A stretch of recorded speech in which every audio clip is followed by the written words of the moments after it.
your dreams. You've got to keep dreaming. And sometimes they would laugh. There's a guy talking about becoming successful. And look at him. He's bathing in the bathroom upstairs on the 21st floor. He sleeps on the floor. Him and two other dreamers up there. Look at him. It was hard, ladies and gentlemen, coming to speak to people. And I was facing financial difficulties in my own life. I was behind on my bills and my dreams, and I'm saying to them, you can live your dream. It's hard changing your life. It was hard when just over 3 years ago, in the Penobscot building in Detroit, Michigan, where I was operating my business, and I fell on some hard times, and I was sleeping in my office. It was hard coming into the lobby, and the security said, excuse me, Mr. Brown, can we see you for a moment? And I said, yes, and I walked up to the counter, and he gave me an envelope. And he said, would you mind reading it here? And I opened the envelope, and the envelope was from management that said, this is an office tower. It's not a hotel. Please do not sleep in your office. And I said, excuse me, sir. I said, I just work long hours in creating my business. I'm an entrepreneur. And right now, things are bad for me. But they're not going to be this way always. And I just asked for the opportunity to continue to operate like I'm doing. I'm not trying to make this my home. And it was hard coming through the lobby. And sometimes they would laugh. There's a guy talking about becoming successful. And look at him. He's bathing in the bathroom upstairs on the 21st floor. He sleeps on the floor. Him and two other dreamers up there. Look at him. It was hard, ladies and gentlemen, coming to speak to people. And I was facing financial difficulties in my own life. I was behind on my bills and my dreams, and I'm saying to them, you can live your dream. It was hard, ladies and gentlemen. It was very difficult to pick myself up each day believing that I could do it. There were times that I doubted myself. I said, God, why is this happening to me? I'm just trying to take care of my children and my mother. I'm not trying to steal or rob from anybody. Why did this have to happen to me? It was very hard. And here's what I want to say to you. For those of you that have experienced some hardships, don't give up on your dream. No one could have convinced me by holding on, by continuing to push forward, by continuing to run toward my dream, that one day I would have my own talk show. It's a long shot, ladies and gentlemen, from Liberty City, an abandoned building on a floor. Never knowing my mother or father. It's a long shot. Being here with you today in this dome in Atlanta, it's a long shot. No college training, labeled educable, mentally retarded, but I kept running toward my dream. Now let me give you a little simple formula for goal setting, okay? We take 2.5 hours on the weekend for the whole 10-year plan. We don't have time for that tonight, but let me get you started with a little simple formula Mr. Schoaf gave me. And maybe this will be helpful. First of all, I've divided goals into two parts. First is long range. Long range goals. That's your dreams. Your dreams for the next 3, 5, 10, 20, 30, 40 years. Actually, the rest of your life. Your dreams. You've got to keep dreaming. Ronald Reagan, president, said to the joint session of Congress a few weeks ago, the republic is a dream. And if we don't keep dreaming, we will lose the republic. Your better future is a dream for yourself and for your family. Where do you want to go? What do you want to do? What do you want to be? What do you want to see? You've got to dream dreams. There's a Bible phrase that says, without dreams and visions, people perish. You've got to have something to go for that inspires the heart and the soul. Dreams. From the children of Sanchez, it says, take the crumbs from starving soldiers, they won't die. Take the bread from hungry children, they won't cry. But without dreams, we all will die. You've got to dream. Don't lose your dreams. for yourself, for your future, for your family, the dreams of love and enterprise and travel and doing things, becoming something unique on your journey here. Don't lose your dreams. Do some dreaming. That's long-range goals. You got to have those. So that's number one. Here's the second part of goals, short range. Short-range goals. That's your goals for tomorrow, this week, this month, this year, the immediate future. We call these confidence builders. Because if you set up something short-range, go for it. Get it. Latch onto it. Work hard. Accomplish it. That starts building your strong feelings to go for your dreams. Now, I've divided goals into 3 categories. Here they are. Number 1 is economic.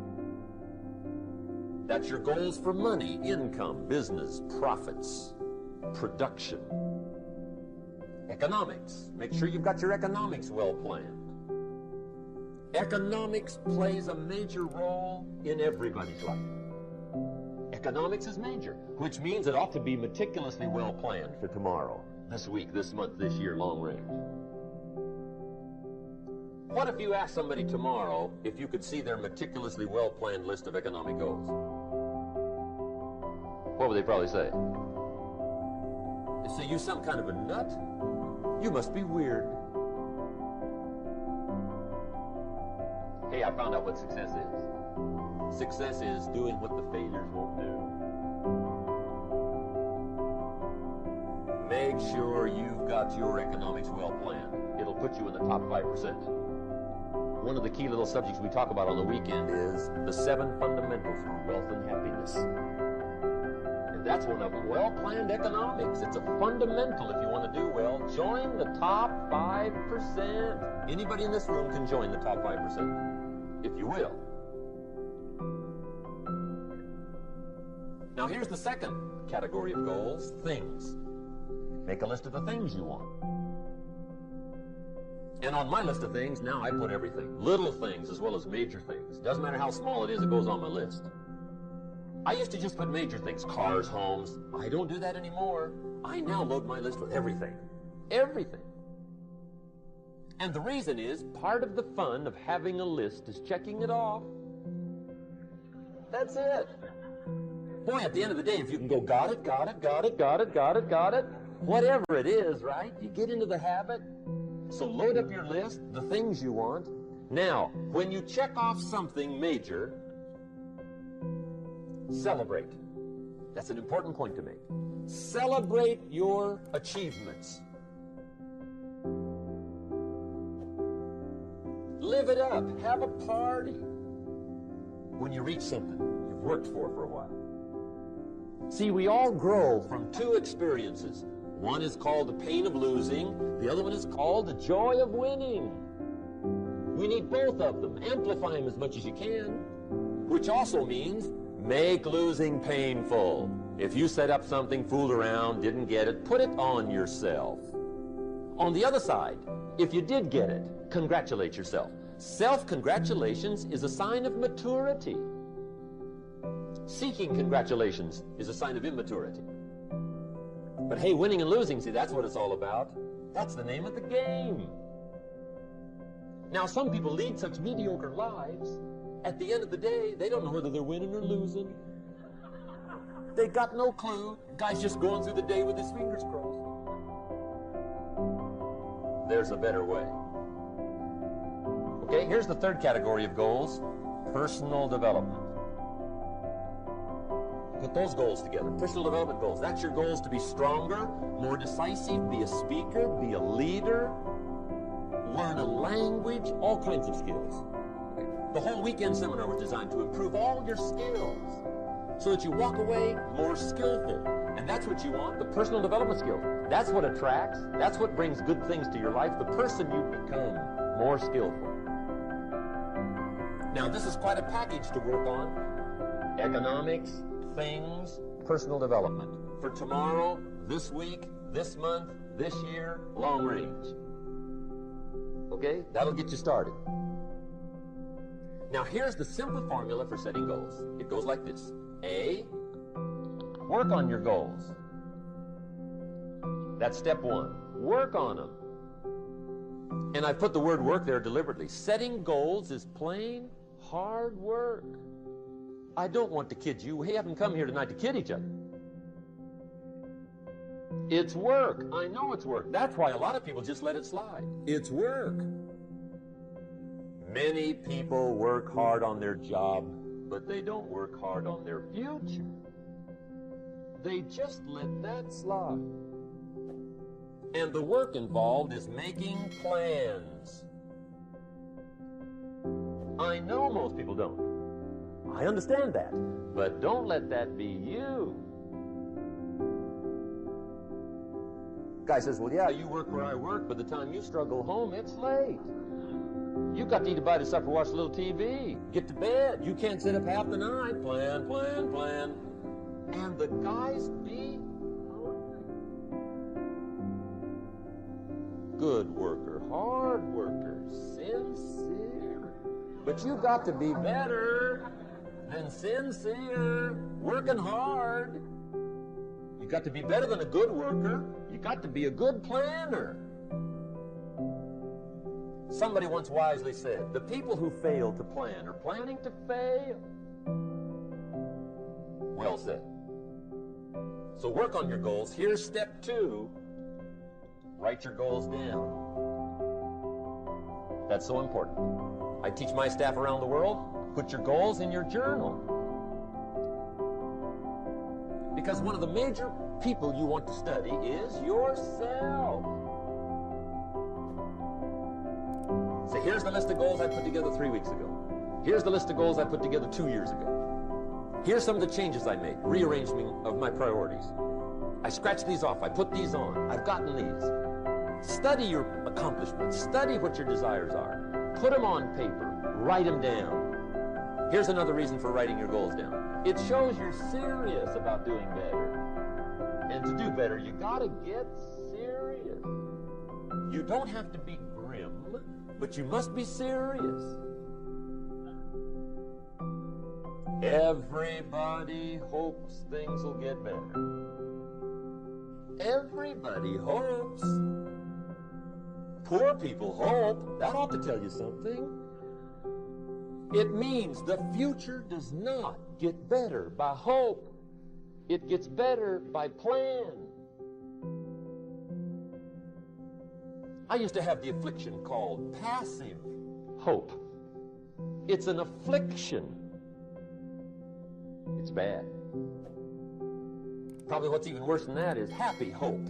Now that is really bad. That's bad. Happy hope. The guy's 50 and he's broke and he's still smiling. See, that's not good. So get serious about your goals. Put them on paper. Write them down. There's all kinds. His goals, her goals, their goals. Business goals, financial independence goals, family goals. I mean, there's so many things to work on this that if you don't get busy and work on it, sure enough, the time will pass. And sure enough, 5 years from now, you'll wind up where you don't want to be, wearing what you don't want to wear, driving what you don't want to drive, being what you don't want to be. Now's the time to fix it. Now, here's the third step to your goals. Check the size of your goals and the kinds of goals. How big they are, what kind they are, affects you. And here's one of the important phrases of the evening. Your goals are affecting you, whatever they are. Your goals affect your handshake. Your goals affect your attitude, personality. Your goals affect the way you walk, the way you talk, the way you dress. All day long, we're being affected by our goals. Now, some people have goals, but they have such lousy goals. The effect is bad. I asked a guy one time, what are your goals for this month? The guy said, look, if I could just scrape up enough money to pay these lousy bills. That was his goal. I'm not saying it isn't a goal. It's a goal, but it's such a lousy goal, the effect is bad. You don't jump out of bed on Monday morning and say, oh boy, another chance to go out and scrape up the money to pay my lousy bills. See, you don't do that. Usually you say, oh, not another Monday.